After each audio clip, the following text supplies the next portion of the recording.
don't think there's one person who has walked into my coaching room who has not manifested huge change in their lives. And I'll step back one step there. In order to walk into that room, they already have begun to shift and change. It could be true, and this is where sometimes I feel a little sad. Sometimes we come into a coaching room because something we perceive as not so great has happened.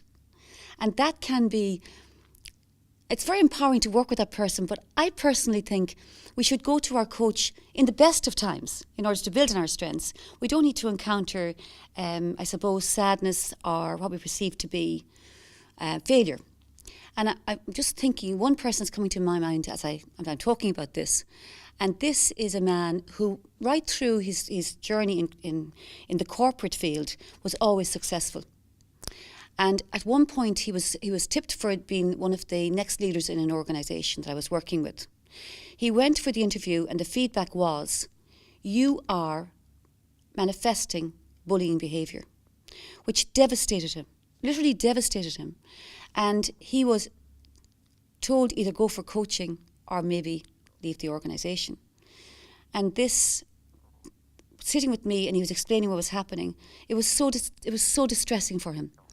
And unpacking it, actually what happened was there was a new leadership initiative put in place, and a new CEO came into the organisation who had different values to my client around the push as opposed to the encouragement.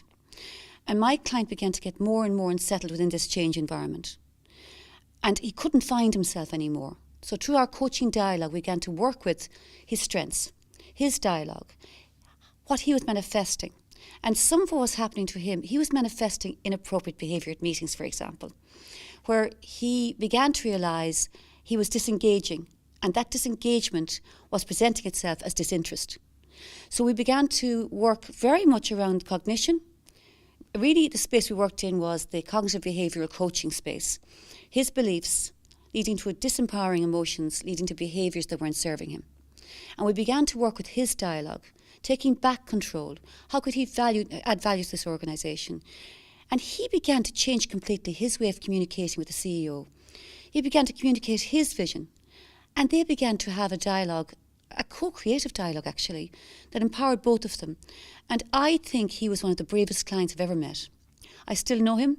He's out there creating great change himself. He's a great mentor to people coming into the organisation.